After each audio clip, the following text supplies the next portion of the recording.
What's going on, guys? We're here back at Brennan, and today we are going to be talking about women in motorsport. Something I've been wanting to talk about for a very long time, as and now is probably a great time to do it. Of course, the recent comments from Bernie Ecclestone suggesting an all kind of female F1 World Championship to kind of bring us alongside the men's, to kind of support it on race weekends. A very strange idea, but one of the many things Bernie Ecclestone says, and inevitably one of the many things that Bernie Ecclestone says that is never going to happen. I'm pretty sure we're never going to see this, so I really would not be worried. But we're basically just going to be talking about what the problems are associated with this, and kind of what's kind of gone wrong to kind of lead to ideas like this, to kind of have a real need for women in motorsport. Of course, we've seen a lot in Formula 1 in the previous few years, probably more than ever. Of course, most recently we had Carmen Jorda being confirmed as the Lotus reserve driver, and if you really think about it, we all know why Lotus have chosen her. Of all the paid drivers they could have picked, she wouldn't be the person with the biggest budget, I don't believe. There's probably faster drivers with bigger budgets, but it's probably the kind of marketing aspect of signing a female. It's probably sadly why they've chosen to sign Carmen Jorda. I mean, if you just look at results, there's no way she's got there on merit. Although credit to her for making it this far and to getting into an F1 team. Her results, certainly, the most experienced GP3 racer, and yet she's never scored a point in the series, just proves that, she really does not deserve to be there. But, Susie Wolff, of course, is kind of the next most recent, of course, being the Williams test driver, I suppose, this season and the last season. Of course, note it's a test driver, not a reserve driver. Of course, that confusion came in when, Bottas was, under threat for the Malaysian Grand Prix. Williams very quick to suggest they would not use Susie Wolff, and they would more likely use Adrian Sutil, of course, who they later signed, as I think a response to confusion over Susie Wolff's kind of position in the team. And that was made pretty clear. But yet again, if you really look at it, in my opinion, she's kind of there for a marketing tool. And also, bearing in mind the fact that her dad happens to own a stake in the Williams, although he recently, reduced that. I think he's the one who got Susie Wolff into the team. Again, I don't think she's really there on merit. Let's be honest. Yes, she's done some good work with the team, but it's only been a test driver. No one's going to really give credit to Rodolfo Gonzalez, who tested from Russia. Yeah, we really compare their two results, they're pretty similar. They're both pretty, awful. And yet, he gets slammed, and, same with Felipe Nasr, and Sutil.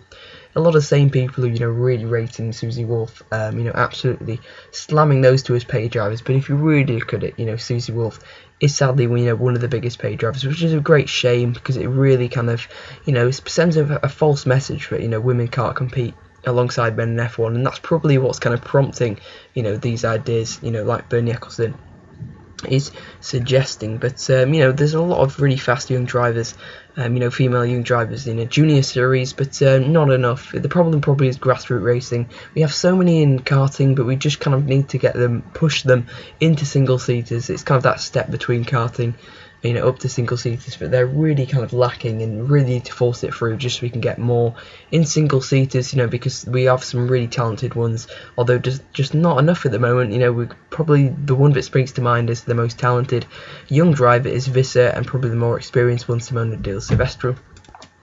Obviously, I think it's Bekiet Visser, I think that's how you pronounce it, a really talented 20-year-old Dutch girl, but it's really impressed in Formula Renault 3.5 last season, scoring 11 points, including a 5th place in the final round in Jerez, which really does suggest she was improving towards the end of the season, and we could definitely see some even better results, possibly even a podium, hopefully in 2015. Although again, she doesn't have the quickest car, she really does seem to be doing a good job. Meanwhile, Simona De Santis, of course, racing an IndyCar at the moment with a best result of 2nd place. Really talented driver. With a bit more experience, of course. Linked to the Sauber seat for the 2014 season. Sadly, that never came off. She's definitely kind of left. The kind of whole Sauber team, sadly. Of course, 26, so she's rather experienced. But I think we saw what Guido van der Garde coming into F1 at 27. So you're really never too old. But I don't think we're going to be seeing her racing in Formula 1, sadly. But I think she was probably the best candidate. If you look at Susie Wolff, she's not ready.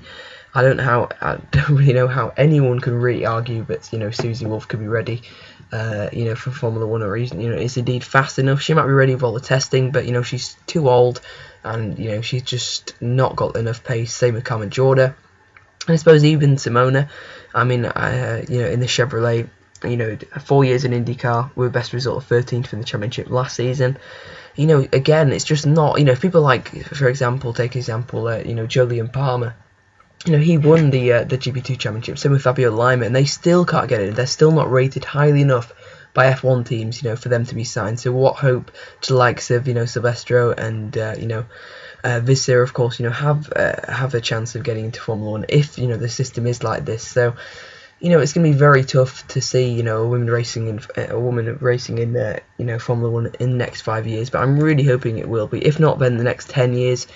Hopefully things will change and we can get more women in at grassroots levels and kind of lower kind of junior single seaters. Get them up into GP3, GP2. Of course we saw Alice Powell. Doing okay. Again, it's just to get into Formula 1, they've got to be as good as the likes of Jolyon Palmer, which we haven't really seen anyone for a while since the kind of 70s. But I'm really hoping that's going to change, and it'd be great to see someone get in the the next few years.